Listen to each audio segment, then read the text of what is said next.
우리 하나님 말씀 같이 봅니다. 오늘은 시편 119편 137절입니다. 137절에서 144절까지 우리 한 절씩 교독하겠습니다.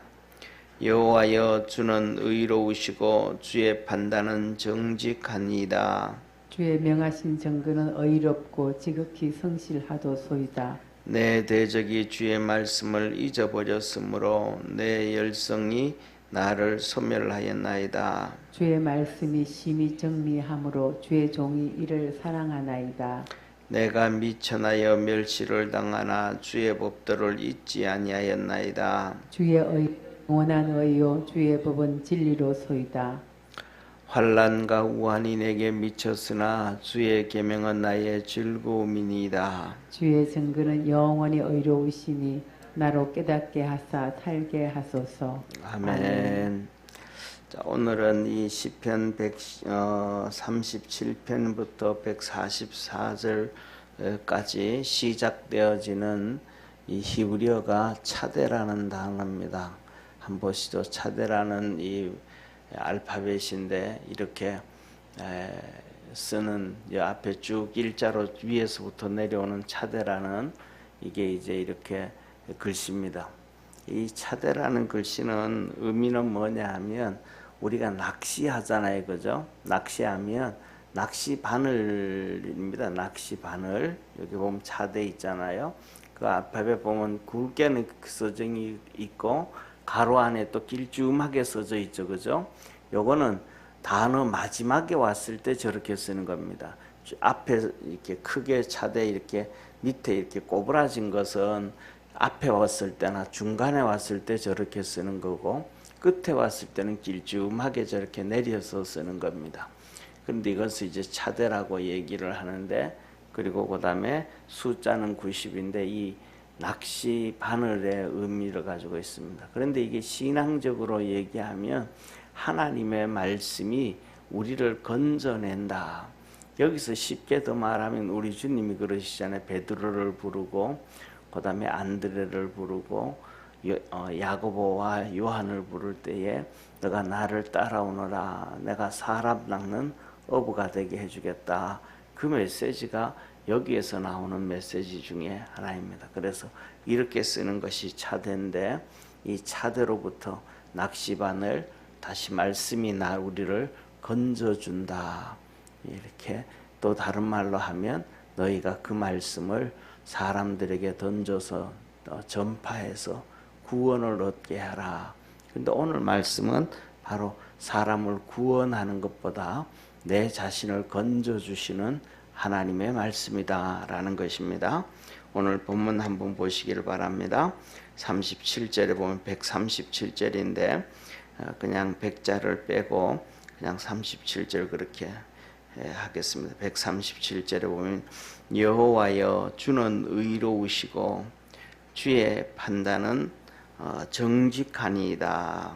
이게 뭐 이제 주님은 의로우신데 의로운 주님이 판단하신다. 판단하신다는 얘기는 심판한단 말이에요. 심판하는데 주님이 정직하게 올바르게 심판한다. 세상에는 사실은 올바르게 심판하는 경우가 거의 없습니다. 어느 나라든지 다 두 가지입니다. 첫째로는 자기 맘대로 하고, 그 다음에 또 하나는 권력의 눈치를 보고, 그 권력의 눈치 보는 것 중에 하나가 뭐냐면 사상대로 심판을 하고. 그래서 민주주의 국가에서는 뭐냐면 가장 정직해야 되는 것 중에 하나가 이 투표잖아요, 그죠? 그런데 이제는 뭐냐면 전 세계적으로 전부 다 이 투표도 정직해지지 않습니다. 그 출발은 언제냐면 1950년, 40년부터 시작해서 소련 공산당이 있죠, 그죠? 소련 공산당이 투표를 하면서 아주 뭐라 그럴까, 기가 막힌 얘기를 한 게 있습니다. 투표는 국민이 하고 발표는 당이 한다, 정부가 한다. 이 말은 들으면 그럴듯하잖아요. 그죠? 국민이 투표하고 발표는 정부가 하는, 그럴듯한데 이게 뭐냐, 국민은 투표만 하면 그걸 끝이다.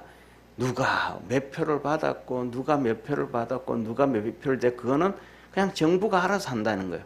그러니까 투표는 그냥 형식이고 자기들이 원하는 대로 일을 해간다. 이게 뭐예요? 이 공산주의의 투표의 이 그 거짓 투표, 가짜 투표다, 이런 얘기예요. 그러니까 뭐냐면 권력 가진 사람들은 자기들 마음대로 지금도 전 세계적으로 이루어져 가고 있습니다. 그래가지고 이것을 이제 민주주의 국가에서는 진짜 정직하게 하기 위해서는 전부 수개표를 합니다. 예를 들면 이 오스트리아 있죠, 오스트리아. 우리 한국 사람들도 그래요. 오스트리아하고 오스트레일리아하고 막 헷갈리는 경우가 있어요. 오스트리아는 독일 옆 밑에 있는 나라예요. 독일 밑에 있는 나라. 오스트리아도 독일 사람입니다. 독일 사람인데 독일 민족인데 나라가 두 개로 갈라져 있는 거예요. 그 오스트리아 같은 경우에는 완전 순수하게 100% 수개표를 합니다. 그런데 수개표를 하는데 나중에 체크를 해보니까 5표가 부정으로 발표가 난 거예요. 잘못된 거예요. 그래가지고 투표를 다시 했습니다. 5표, 우리나라는 그러잖아요. 선관위에서 뭐 몇백 표가 차이가 나고 뭐 몇백 표가 문제가 생기고 몇천 표가 문제가 생겨도 그다음 뭐라 그래. 이거는 결과에 영향을 주는 게 아니니까 그냥 넘어가면 이러잖아요. 그거는 부정이 들어가 있다라는 얘기이기 때문에 그만 안 돼. 이 오스트리아 같은 경우에는 5표가 문제가 생겼는데 국민 투표를 다시 합니다. 왜? 이건 잘못됐다. 이 투표 하나는 한 명의 인권을 얘기하는 거기 때문에 그것이 무시당하면 안 돼. 이게 민주국가거든요. 그런데 그것을 뭐냐면 쉽게 말하면 전자투표 한다든지 이렇게 하면 그건 심각한 문제가 있다. 그래서 이 세상은 사단이 잡고 있고 권력이 잡고 있고 이런 것들이 있기 때문에 뭐냐 하면 정직한 일들이 이루어지지 않는다. 재판도 그렇고 뭐도 그렇고 정직하게 이루어지지 않는다. 그래서 하나님은 우리 성경에 보면 이렇게 말씀을 합니다. 뭐라고 말씀하시냐면 판사들이 있잖아요. 이 재판하는 사람들을 향해서 그다음에 입법부, 그다음에 사법부라고 그러죠. 이 판사들을 보고 하는 얘기가 너희들도 하나님 앞에서 심판받을 줄 알고 잘못된 구분 심판, 재판하지 말고 하나님 앞에서 재판을 해라. 그렇게 말합니다. 그런데 그렇게 하는 사람은 없어. 왜냐하면 판사들한테는 해유도 들어가고 뭐 수많은 압박과 압력이 들어가기 때문에 권력 있는 자들의 그게 들어가기 때문에 정직하게 재판하기는 정말로 어렵습니다.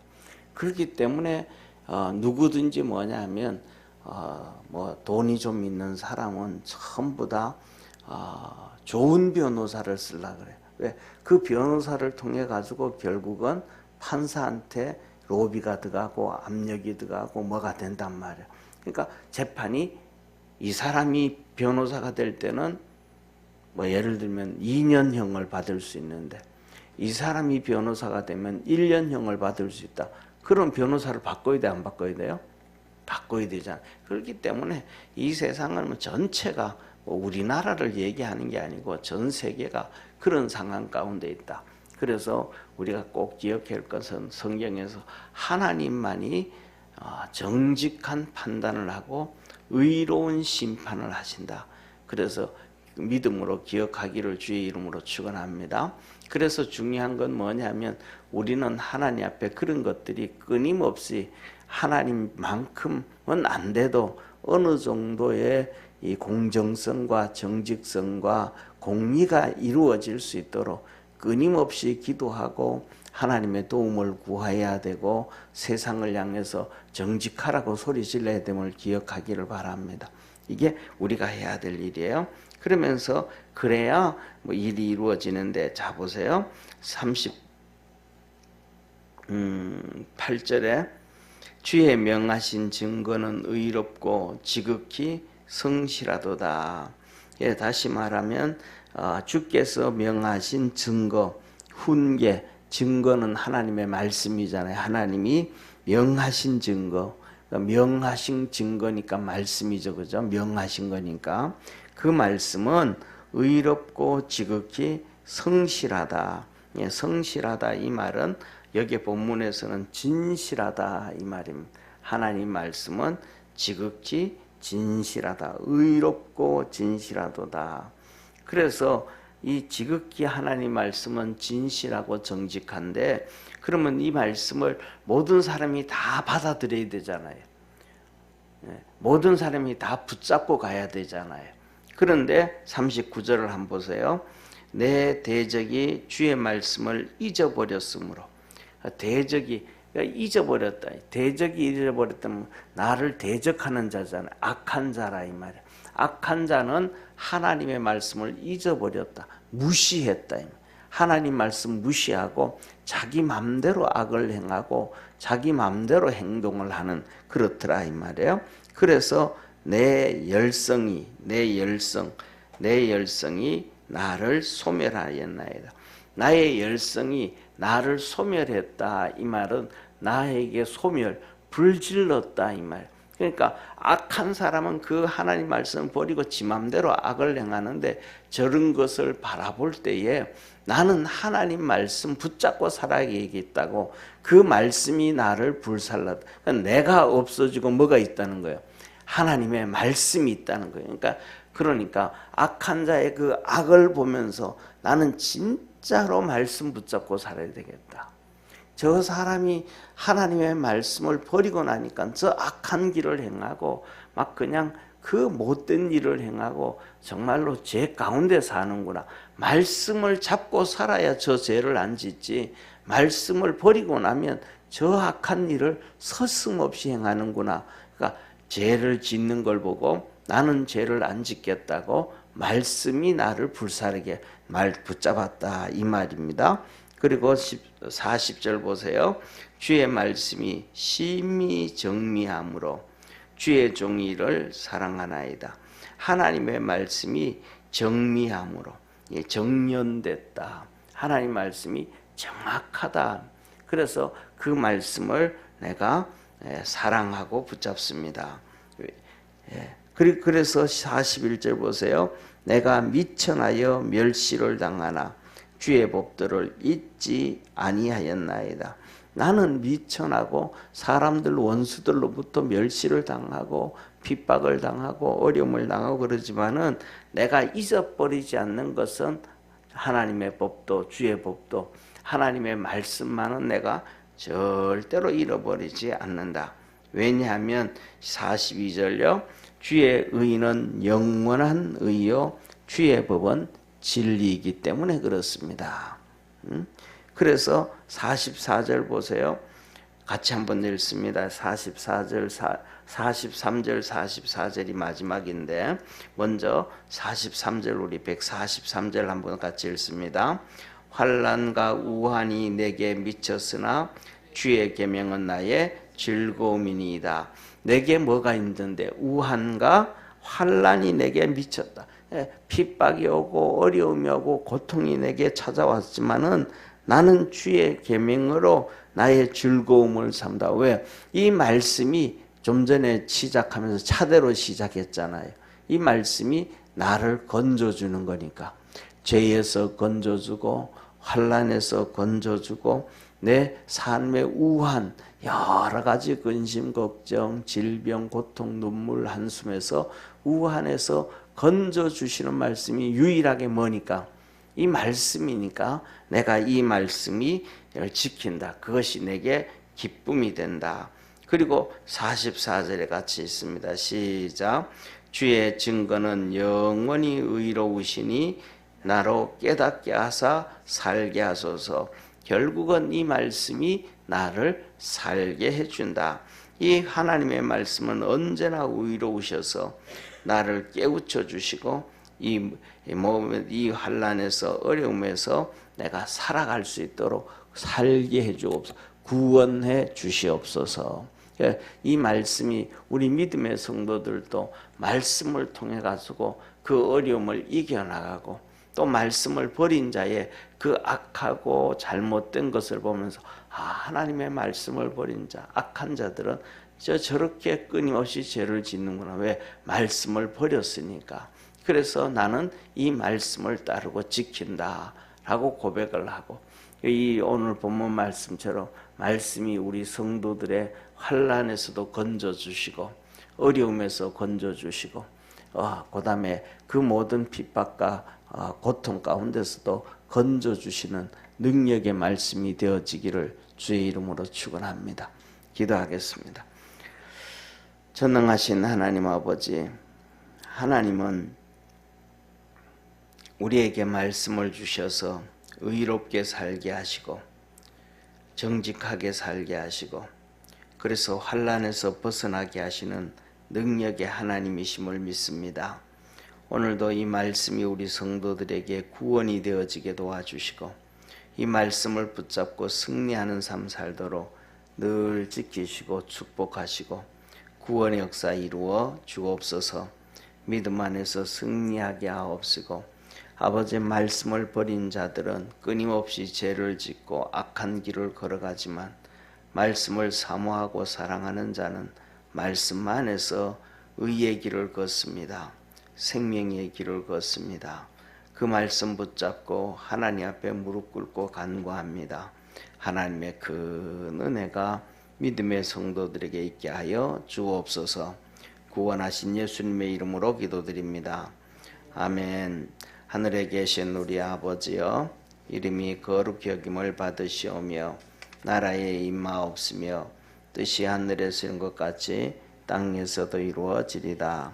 오늘날 우리에게 일용할 양식을 주옵시고 우리가 우리에게 죄인 자를 사하여 준 것 같이 우리 죄를 사하여 주옵시고 우리를 시험에 들게 하지 마옵시고 다만 악에서 구하옵소서. 대개 나라와 권세와 영광이 아버지께 영원히 싸움나이다. 아멘.